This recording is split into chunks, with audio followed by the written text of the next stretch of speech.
Olá pessoal, sejam todos muito bem-vindos à nossa terceira aula do Programa de Atualização em Sanidade e Produção de Suínos 2026. Nesta aula falaremos sobre bem-estar animal aplicado à suinocultura moderna, ministrado pelo professor PhD Aldoaldo Zanella. O professor Aldoaldo Zanella é médico veterinário, PhD e é professor da Universidade de São Paulo, sendo hoje uma das maiores referências mundiais em bem-estar animal, com ampla atuação internacional em pesquisa, ensino e desenvolvimento de protocolos científicos aplicado à produção animal. Nesta aula, o bem-estar animal será abordado de forma científica e prática, demonstrando como manejo, ambiente e saúde impactam diretamente o comportamento, a sanidade e o desempenho produtivo dos suínos. Um conteúdo essencial para quem quer, desde já, atuar e se destacar de forma técnica, responsável e alinhada às exigências da suinocultura moderna. Desejamos a todos uma excelente aula. Eu queria chamar a atenção para vocês do acordo entre o Mercosul e a União Europeia. Esse é um acordo que eu tenho conhecimento relativo dele. Eu quando trabalhava no Scotland Royal College na Escócia, eu coordenei o segundo maior projeto do mundo na área de bem-estar animal, um projeto de cerca de 6 milhões de euros, e Bruxelas era um lugar que eu ia com muita frequência. Então, eu conhecia os trabalhos do governo brasileiro naquela época, negociando esse acordo, e esse acordo ele foi provisoriamente firmado em 2019.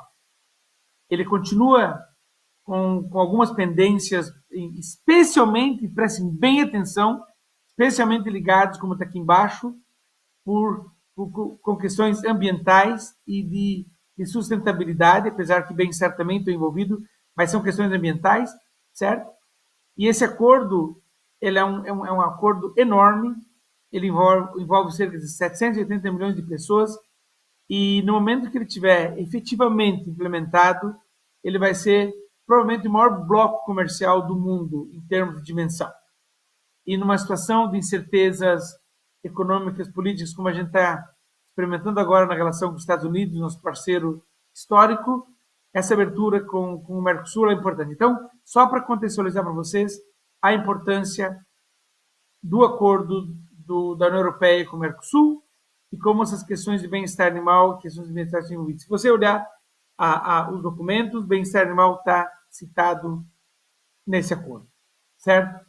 O que é exatamente o que está assim dentro dessa grande área chamada bem-estar animal? O que o bem-estar animal representa no mundo? Então, aqui primeiro eu vou definir o que é bem-estar animal, e essa definição é a definição do meu orientador, que é o professor Donald Bloom, da Universidade de Cambridge, que ele definiu que bem-estar animal é o estado do indivíduo em relação às suas tentativas de adaptação. E na definição dele, ele pode variar de muito bom para muito ruim, e o trabalho que eu vou apresentar para vocês, ele envolve parâmetros de como mensurar bem-estar. Então, eu faço parte de um enorme e crescente grupo de pesquisadores cujo a dedicação no trabalho é desenvolver protocolo para avaliação de bem-estar animal. E aqui, vocês podem, aqui dá para observar, nessa foto, aqui está uma foca, e aqui está um senhor num país nórdico, pode ser na Noruega, pode ser no Canadá, e ele está abatendo essa foca com pauladas, certo? E isso, pessoal, em 2013, em dezembro de 2013, a Organização Mundial do Comércio, eles trabalharam por vários anos, mas eles deliberaram que a União Europeia podia não comprar produtos originários de focas produzidos nesses países, com base nas questões éticas associadas com esse tipo de abate. Esse tipo de abate certamente não oferece condições de bem-estar, o animal pode receber um encontro com esse objeto contundente e não virar óbito, pode saltar, são áreas com gelo, e essa prática ela acontece, e ela, para a Europa, ela foi considerada como algo assim inaceitável, e essa discussão ela gerou preocupações no mundo, porque ela disse para a Organização Mundial do Comércio que questões ligadas ao bem-estar dos animais importava do ponto de vista do comércio, e as regras, o arcabouço legal que fez com que esses produtos fossem proibidos, ele estava baseado no mesmo arcabouço legal que não deixa chegar produtos oriundos de trabalho infantil, trabalho escravo, certo? Então, esse foi um marco para as ações ligadas ao comércio com relação ao bem-estar. Existe uma gama de questões ligadas à prática do bem-estar animal, especialmente, claro que a gente falar de mercado no Brasil, hoje a União Europeia representa muito, mas muito menos que o mercado chinês, mas assim, estar com portas abertas para a União Europeia significa um selo de qualidade que deixa o Brasil assim muito mais competitivo. E as questões ligadas ao bem-estar animal são centrais para a União Europeia. A União Europeia, eles fazem anualmente uma avaliação chamada Eurobarômetro, e que as condições de bem-estar animal são levadas muito, muito a sério, e as legislações que hoje operam na União Europeia são muito mais restritivas do que outras partes do mundo, certo? Agora eu vou retomar assim, por que os suínos são tão importantes? Então, como eu falei, eu tenho um viés enorme sobre a questão dos suínos. Então, eu vou começar mostrando para vocês esse dado. Essa aqui é uma publicação que saiu no jornal New York Times, falando sobre o trabalho desse senhor chamado Richard Redding. Esse senhor Richard Redding, ele é professor na Universidade de Michigan, e ele trabalha em questões de arqueologia. E o trabalho que ele fez, claro, existem várias versões sobre isso, né? Mas esse artigo mostra que nas primeiras aldeias, primeiras comunidades, pessoas domesticaram suínos antes de domesticar a cereais. Então, esse senhor Richard Redding, ele demonstrou que, claro, se você olhar no contexto geral, é indiscutível, os cães foram os primeiros. Os cães foram domesticados há cerca de 30 mil anos. Depois, historicamente, a gente vê que pequenos ruminantes, cabras e ovinos também têm um papel importante. Mas o trabalho dele, assim, no que tange na formação das primeiras comunidades, é que as aldeias que se transformaram em vilas e depois em cidades foram as que domesticaram suínos. Que é muito mais fácil você levar atropiado bovinos, caprinos, ovinos que suínos. Então, e claro, os suínos, nesse período também, ele já serviu de aproveitar os resíduos que os humanos geravam. Então, o trabalho dele foi uma coisa assim, fascinante. Eu conheci ele me visitou quando era professor na Universidade do Estado de Michigan. Ele deu um seminário no nosso grupo. Então, o argumento dele foi que as comunidades que se transformaram em pequenas vilas e cidades foram as que domesticaram. Então, a gente deve para os suínos essa vida mais gregária, e o final não, pelo menos uma redução nesse comportamento nômade que as populações humanas originais tinham, o que é fascinante de verdade, certo? E eu quero trazer assim agora para uma situação agora no mundo inteiro. Esse aqui foi o primeiro senhor que recebeu o transplante de rim nos Estados Unidos suínos, feito por um médico, o Reba de Curitiba, nos Estados Unidos. Então, esse senhor recebeu esse rim do suíno, e aqui está uma instalação aqui na Universidade de São Paulo, que é no Brasil, aqui está o link para vocês terem acesso, onde se também, onde se utiliza, se tem trabalhado para se buscar a produção de órgãos para transplante. A fila de transplante ela é enorme, enorme no Brasil, assim, e um dos órgãos que tem uma expectativa de fazer muita falta são rins. Então, existem trabalhos sendo desenvolvidos para que se utilizem órgãos de suínos para transplante. E na suinocultura, a suinocultura tem um potencial enorme em ajudar a gente a reduzir fome, da questão de fome zero, questão de saúde, que eu mencionei para vocês, a questão de transplante de órgãos, pesquisa científica, certo? Na temática de educação de qualidade. Existem riscos em algumas situações ligadas com a parte de água e saneamento, certo? Existem demandas nesse objetivo 12, que é a questão de produção responsável. A suinocultura emprega, e nas regiões sul do Brasil, especialmente mão de obra familiar. A suinocultura ela tem características assim, muito próprias do Brasil. Se você, a gente teve algumas atividades conhecendo um pouco a suinocultura, mas ela muda bastante. Mas a suinocultura continua sendo importantíssima como fornecedor assim de emprego digno, possibilidade de crescimento econômico. Então ela opera numa situação hoje de uma enorme tecnificação e com possibilidades de atrair mão de obra qualificada, e toda essa parte de produção 4.0, com tecnificação, com sistemas computacionais. Hoje a suinocultura está adiantada, e a rapidez como as coisas acontecem na suinocultura é absolutamente fascinante, e certamente ela tem o potencial de ajudar nas questões ligadas com vida sobre a terra. Então ela tá presente nessa temática dos objetivos de desenvolvimento sustentável de uma forma assim muito importante, certo?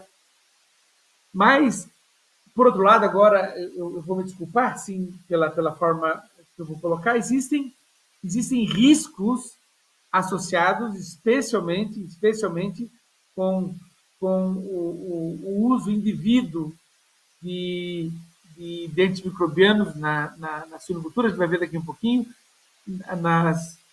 Na produção animal, ela detém o título de campeã, e isso eu não estou advogando para que se elimine isso, mas há uma demanda enorme de uma ação cuidadosa com relação a isso. Então, aqui estão algumas manchetes de jornal. Os Estados Unidos tem o primeiro caso de bactéria resistente ao último antibiótico, campeã de infecções de bactéria multiresistente detectada agora fora dos hospitais.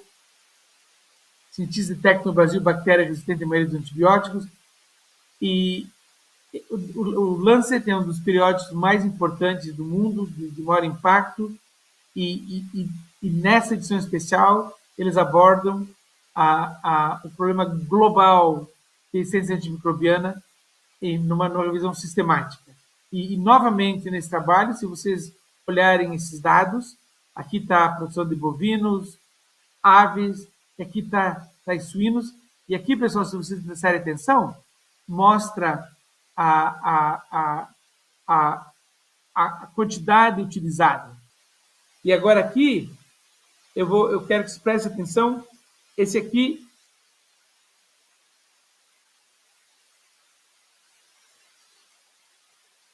esse é o primeiro trabalho que essa National Geographic fez com animais de produção.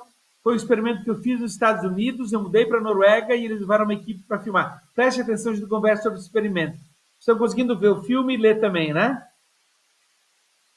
Esse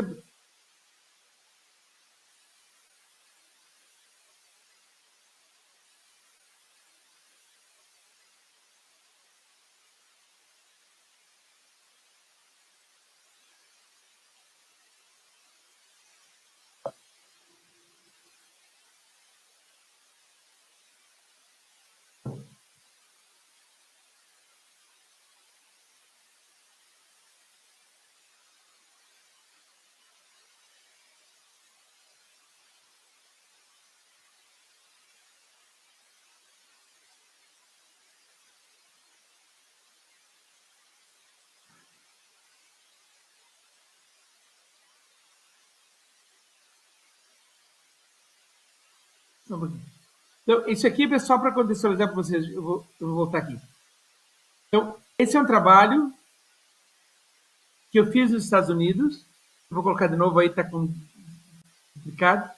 E quando eu cheguei na Noruega, a National Geographic entrou em contato e queria filmar. Eu disse, olha, o experimento eu fiz nos Estados Unidos. Então, eu recriei esse experimento na Noruega. Então, essa pessoa que está aí,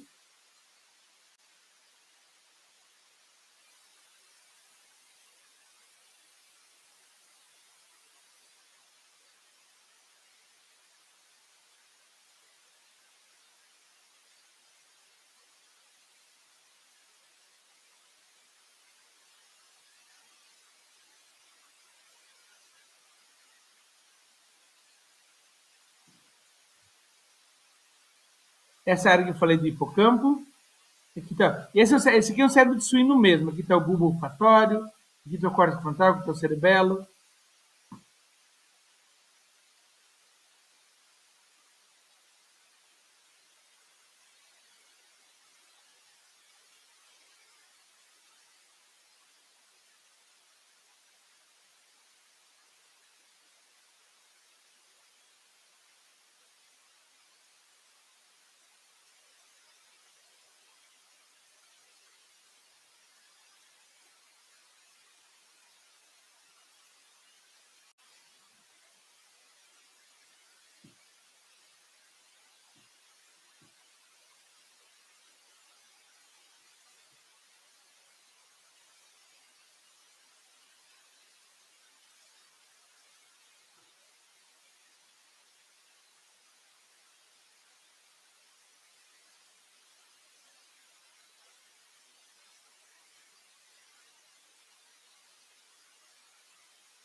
Então, a ideia é se eu vou contar para vocês como é que é o experimento aqui um pouquinho. Era animais mamados antes dos 21 dias. Esse aqui sou eu mais jovem.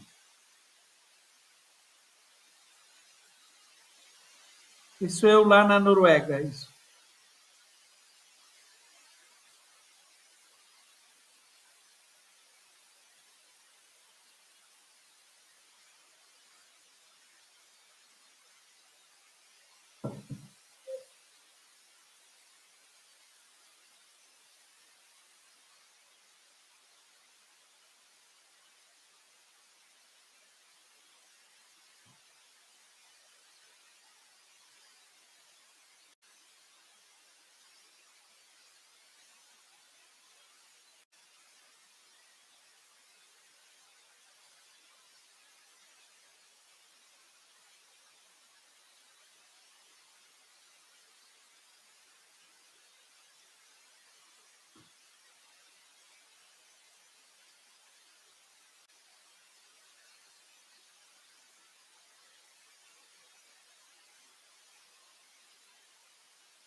A ideia é que você solta o animal e ele não deve estar vendo. Aqui tá, é que tem a câmera, essa água é verde, está a temperatura de 37 graus, eu vou contar um pouquinho mais para vocês.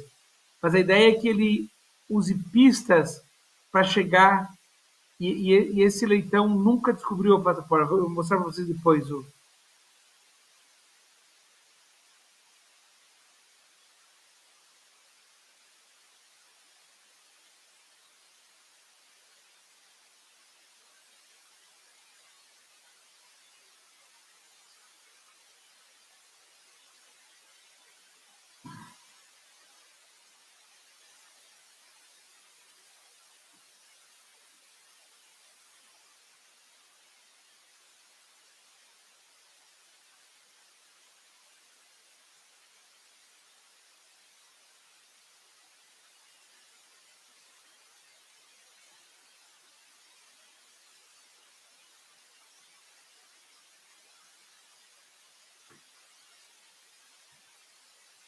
Certo. Então, agora eu vou explicar o que aconteceu. Esse aqui é um trabalho que o que a gente demonstrou. Conseguiram ver o filme certinho? E está disponível para vocês. Então, esse é o especial, chama-se Hog Genius, da National Geographic. E ele surgiu de um trabalho que eu fiz quando estava nos Estados Unidos, com recursos do USDA, onde a gente demonstrou que leitões desmamados antes das 3 semanas, eles brigavam mais. Esse trabalho começou com... A gente fez um trabalho com um aluno de graduação, e a gente desmamou metade da leitegada com cerca de 14 dias e metade por 28 dias, e quando a gente misturou, a gente descobriu que leitões que eram desmamados antes das 3 semanas brigavam mais. E não só brigavam mais, mas eles paravam de brigar quando estavam exaustos e voltavam a brigar com os meus animais que tinham vencido eles na briga. Então, a hipótese que eu desenvolvi é de que os animais estavam com problema de memória. Então, o teste da piscina foi um teste para testar a memória. A gente também olhou no cérebro.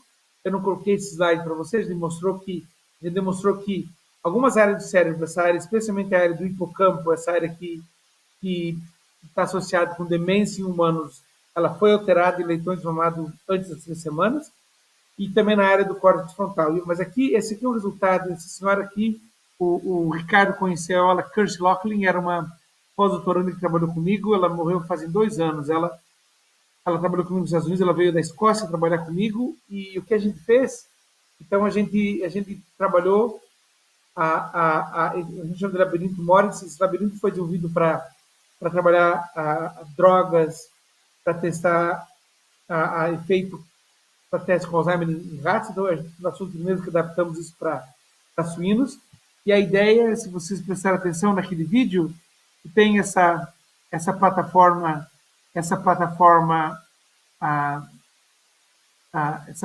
aqui submersa.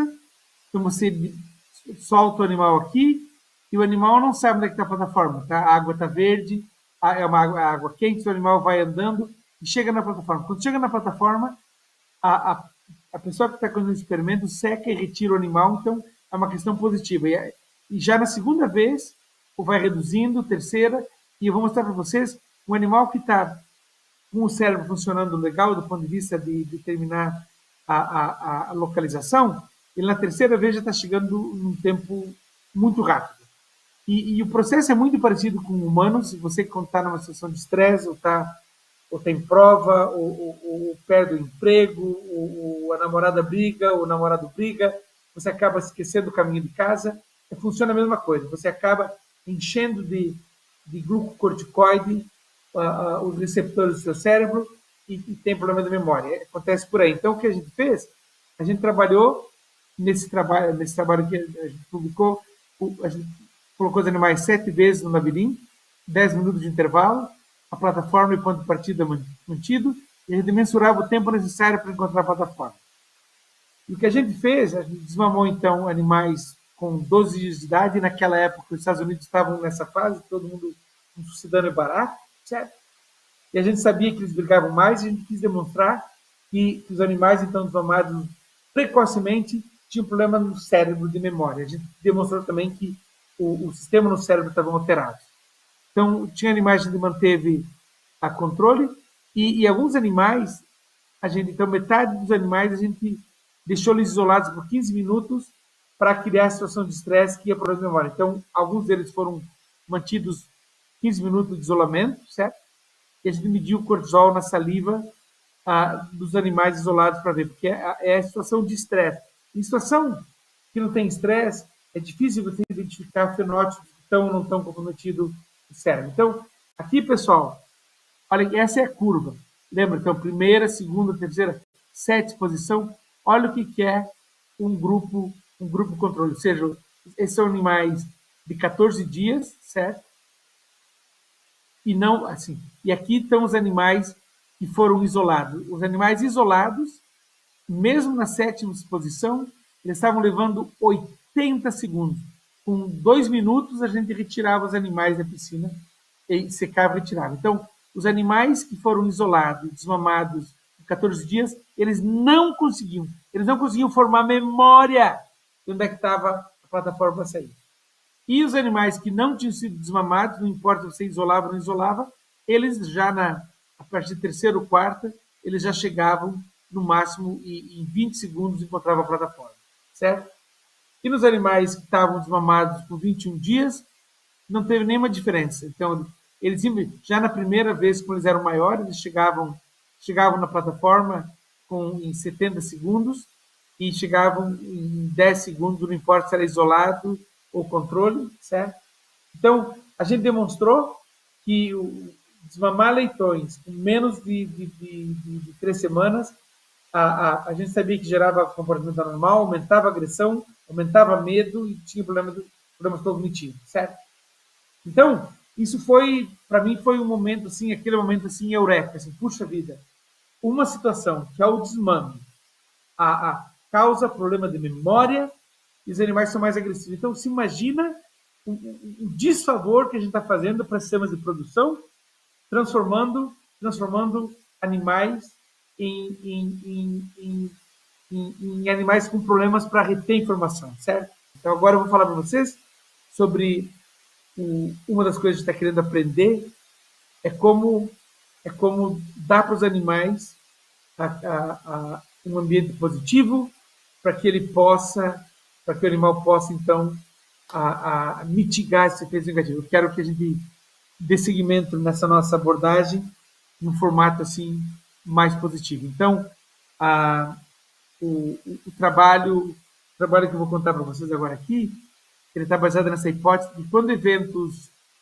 criam situações de estados afetivos positivos, seja em neonatos, animais gestantes, em machos durante a climatogênese, há uma liberação de neuroprotetores e nesse formato eles acabam protegendo os sistemas. Então, esse aqui é a IN 113. Eu tenho certeza que nesse curso vão estar conversando a Instrução Normativa 113 de 16 de dezembro de 2020, onde ela estabelece critérios e boas práticas de bem-estar animal nas grandes suínos.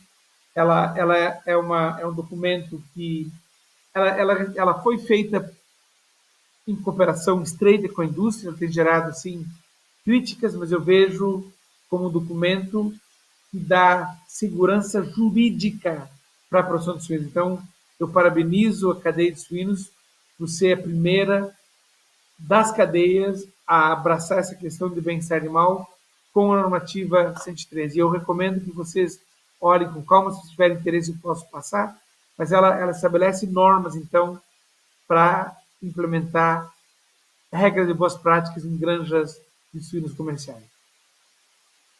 E uma das coisas que a IN 113 aponta é sobre enriquecimento ambiental.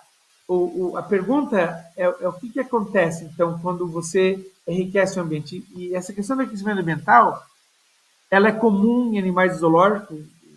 Tem pessoas que exageram, acabam colocando lixo no zoológico, que não é uma coisa correta, mas o que se faz como enriquecimento ambiental, ele tem que fazer sentido do ponto de vista biológico para o indivíduo, certo?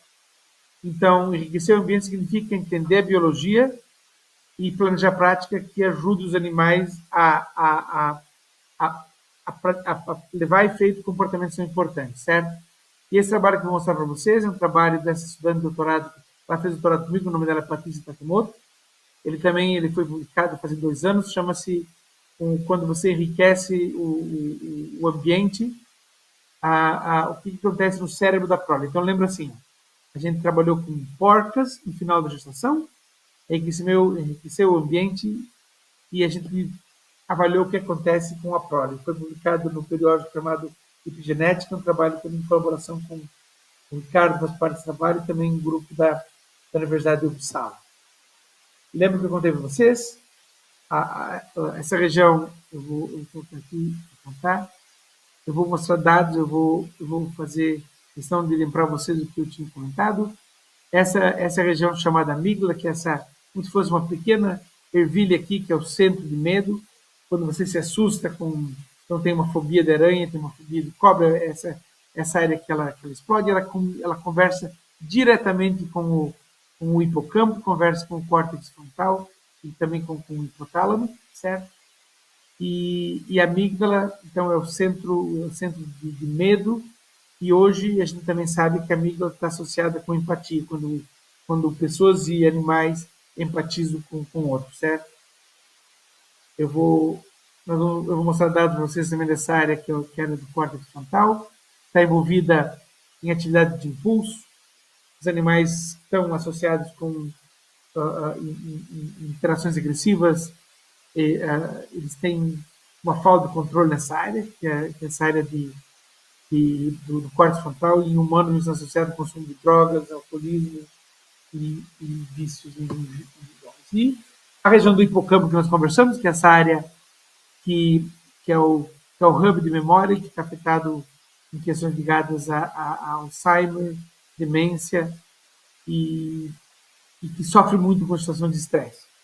Ela é como se fosse o hub de emoções, aqui onde você guarda informações, se você tira umas boas férias, ela cresce sinapse, se você se apaixona, ela muda. O hipocampo, independente se você envelhece, ele tem sempre ações acontecendo. Talvez, se vocês estão muito estressados com essa minha aula, é provável que algumas sinapses se comprometam no hipocampo. Se vocês gostaram, pode ser o contrário. O hipocampo é uma área belíssima de cérebro que está associada então, com o hub de emoções, certo? Então, o que a gente fez? No final da gestação, nós colocamos fêmeas em baias com feno com enriquecimento. O grupo de fêmeas a gente manteve em baias, mais situação sem feno para manipular. E dessas porcas, a gente viu as porcas que mostravam esse comportamento normal, que é o comportamento de mastigação em falso, e que seria um comportamento repetitivo, e as que não demonstravam. Então, a gente colocou isso no final da gestação, esse aqui, e caracterizou, e a gente esperou nascer os leitões dessas fêmeas, e quando os leitões foram desmamados com 60 dias, a gente fez toda uma série de testes. Então, a gente avaliou o comportamento de medo desses leitões, e esses leitões não teve diferença no medo dos leitões que as porcas foram mantidas assim, certo? Contração isso aqui. E também dos leitões filhos de porcos tinham comportamento normal. Mas eu não vou falar sobre a parte comportamental, eu vou contar sobre o que aconteceu no cérebro dos leitões. Então, lembra assim, a mãe tinha enriquecimento. O que aconteceu com o leitão? Então, a gente olhou a amígdala, o córtex frontal e o hipocampo. Lembra assim, hipocampo, memória, córtex frontal, impulsividade, amígdala, medo. Amígdala, medo, córtex frontal, impulsividade, agressão, hipocampo, memória. A gente isolou essas áreas do cérebro, extraiu o DNA e fez as técnicas GBS Medip, que é uma varredura no epigenoma, que você olha mudanças na forma como esses genes são regulados nessas áreas do cérebro. Então, nós encontramos mudanças, esse aqui é uma demonstração daquele teste do campo aberto, então foram encontradas alterações na parte do cérebro relacionadas com aprendizagem e medo, certo? Então, no caso do ambiente materno, a gente identificou que o ambiente da porca. Se a porca tinha enriquecimento ambiental, alterou nos leitões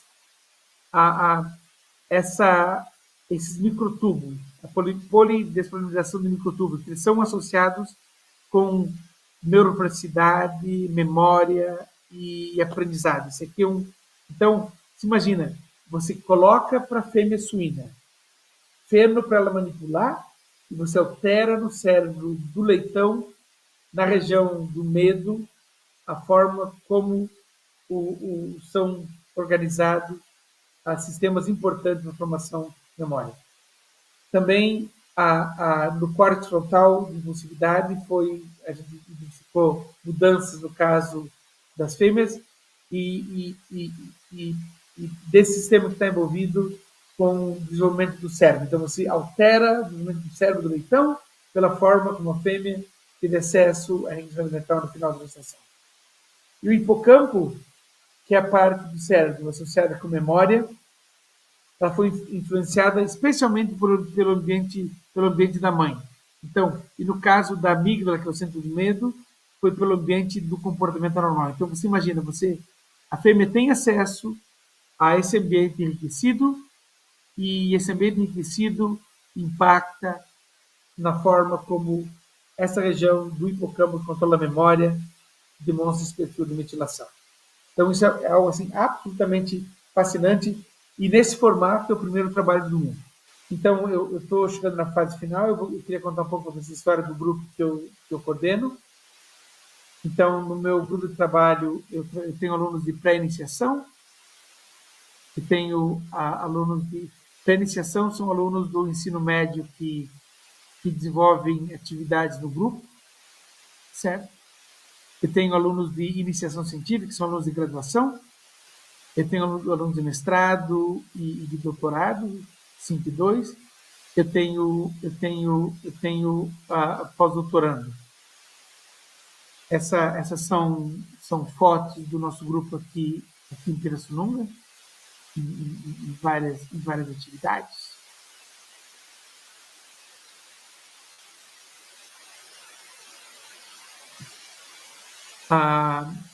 Esse é o projeto chamado Abandono Zero, que é um projeto que a gente está preocupado com a questão do abandono de animais. Nós também temos um projeto que chama Planeta Uma Saúde e um Bem-Estar, que é um projeto que a gente busca soluções para questões ambientais. Tem o Hub, e essa é uma iniciativa que eu vou contar um pouco para vocês, que ela está ajudando a organizar a questão do transporte de animais, que o transporte é uma situação também muito, muito complicada do ponto de vista de problemas produtivos, de bem-estar. Então, nós temos alguns novos projetos iniciando, então a gente está tentando entender, especialmente na questão de suínos, o nosso grupo tem interesse de entender o ambiente da maternidade. A gente está trabalhando para identificar a satisfação dos colaboradores da maternidade, que tarefas elas são preferidas ou não preferidas pela maternidade. A gente está também trabalhando na questão de treinar em adequação de tarefas e garantir que esse ambiente seja um ambiente de qualidade tanto para humanos como animais. Nós também a gente acabou de ter um projeto aprovado para a gente trabalhar com um tema de sustentabilidade e bem-estar único, olhando a questão da saúde na questão de produção de suínos. E o nosso grupo é muito, mas muito comprometido em aprender como comunicar. E a gente se deu conta, fez um diagnóstico, que esse trabalho de comunicação é um trabalho que está muito despreparado. Então, o nosso grupo hoje está investindo bastante. Eu trabalho, sou uma estudante do meu programa, a Victoria Brins, vocês estão convidados.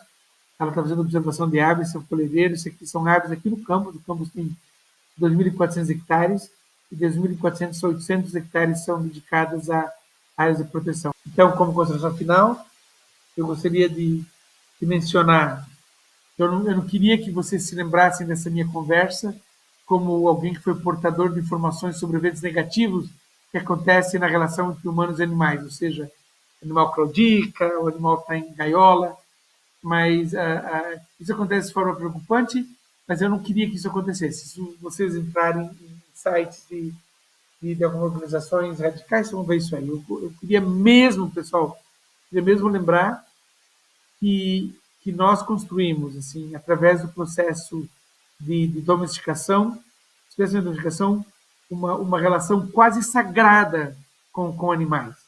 E essa relação quase sagrada, ela também está com animais selvagens. Se você olhar nas pinturas rupestres, que elas datam mais de 30 mil anos, os animais estão lá, animais selvagens, a própria forma de caçar, ela acontecia de uma forma respeitosa. Então, essa relação, nossa relação com animais é uma relação quase sagrada. E de uma forma simbólica, a gente escreveu um contrato quando domesticou os animais.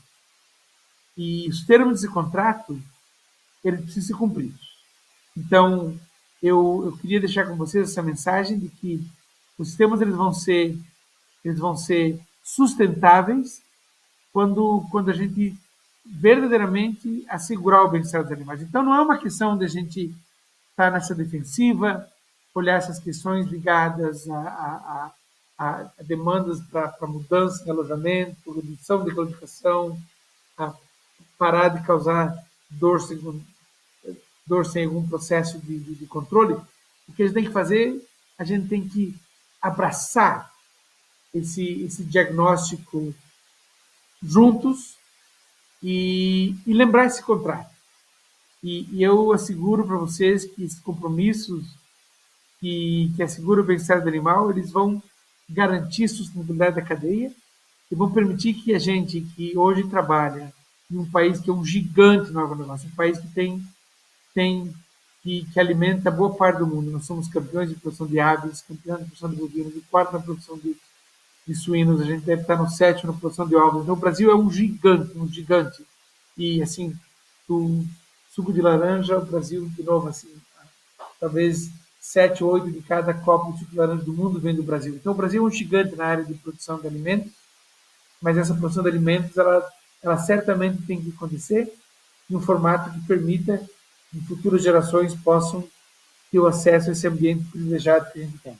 Obrigado, professor Adroaldo, pela sua contribuição no nosso programa de atualização. Esperamos que essa aula tenha ampliado sua visão sobre o bem-estar animal como um pilar técnico, científico e estratégico na suinocultura atual. E chegou o grande momento, turma. No dia 14 de janeiro, anote na agenda, 14 de janeiro, teremos nossa aula ao vivo com o tema Estratégias Nutricionais e Reprodutivas de Suínos, integrando os conteúdos vistos até aqui e conectando reprodução, manejo, sanidade, nutrição de forma prática e aplicada. Importante, todos os participantes que assistiram às aulas até esse momento e que participarem da aula ao vivo receberão o certificado de participação do programa. Será uma oportunidade única de aprofundar o seu aprendizado, tirar dúvidas em tempo real e consolidar os conhecimentos adquiridos até aqui. Esperamos você na aula ao vivo, dia 14 de janeiro. Até breve.